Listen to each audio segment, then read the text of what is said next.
ಪದ್ಧತಿಯ ಪ್ರಕಾರ ಮಳೆ ಆಗಲಾರದ ಕಾರಣ ಮಳೆ ಮತ್ತು ಬೆಳೆಗೋಸ್ಕರ ಈ ಒಂದು ಕಾರ್ಯಕ್ರಮವನ್ನು ಹಮ್ಮಿಕೊಳ್ಳಲಾಗಿದೆ. ಹೆಗ್ಗೇರಿ ಪರ್ವ ಅಂತಂದು ಮಾಡುತ್ತಿದ್ದಾರೆ. ಎಲ್ಲರೂ ಹಿರಿಯರು ಮತ್ತು ಎಲ್ಲ ನಮ್ಮ ರೈತರ ಮುಖಂಡರು ಸೇರಿ ಹೆಗ್ಗೇರಿ ಪರ್ವವನ್ನು ಮಾಡುತ್ತಿದ್ದಾರೆ. ಈ ಹೆಗ್ಗೇರಿ ಪರ್ವ ಮಾಡುವುದರ ಮುಖಾಂತರ ಬೆಳೆ ಆಗಲಿ ಮತ್ತು ಎಲ್ಲ ರೈತರ ಸಮೃದ್ಧಿ ಆಗಲಿ ಅಂತಂದು ಹಾರೈಸ್ತಾ ನಮ್ಮ ವೀರಭದ್ರೇಶ್ವರ ದೇವಸ್ಥಾನ ಕಮಿಟಿಯವರು ಮತ್ತು ಗ್ರಾಮ ದೇವತೆ ದೇವಸ್ಥಾನ ಕಮಿಟಿಯವರು ಮತ್ತು ರೈತರು ಹಿರಿಯರು ಮುಖಂಡರು ಎಲ್ಲರೂ ಸೇರಿ ಈ ಒಂದು ಹೆಗ್ಗೇರಿ ಪರ್ವವನ್ನು ಮಾಡುತ್ತಿದ್ದಾರೆ. ಈ ಹೋಗಿರೋದ್ರಿಂದ ಮಳೆ ಆಗಬೇಕಾಯ್ತು, ರೈತರಿಗೆ ದೊಡ್ಡ ಸಮಸ್ಯೆ ಆಗಿದ್ದರಿಂದ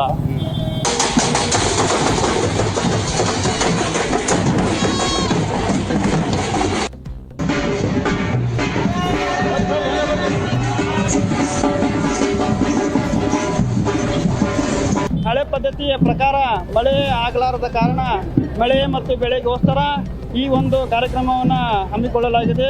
ಹೆಗ್ಗೇರಿ ಪರ್ವ ಅಂತಂದು ಮಾಡುತ್ತಿದ್ದಾರೆ. ಎಲ್ಲರೂ ಹಿರಿಯರು ಮತ್ತು ಎಲ್ಲ ನಮ್ಮ ರೈತರ ಮುಖಂಡರು ಸೇರಿ ಹೆಗ್ಗೇರಿ ಪರ್ವವನ್ನು ಮಾಡುತ್ತಿದ್ದಾರೆ.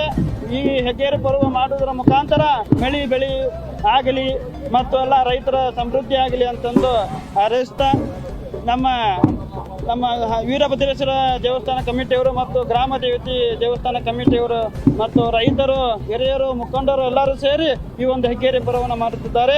ಈ ಹೋಗಿರೋದ್ರಿಂದ ಮಳೆ ಆಗಬೇಕಾಯ್ತು, ರೈತರಿಗೆ ದೊಡ್ಡ ಸಮಸ್ಯೆ ಆಗಿದ್ದರಿಂದ ಆ ಉದ್ದೇಶಕ್ಕೆ ಹೆಗ್ಗೇರಿ ಪರ್ವ ವರ್ಷ ಹಿರಿಯ ಕಾಲದಿಂದ ಮಾಡ್ಕೊಂಡು ಬರೋದು ಅದು ಸಲ ಪೂರ್ತಿ ನಾವು ಮಾಡಾಕತ್ತೀವಿ.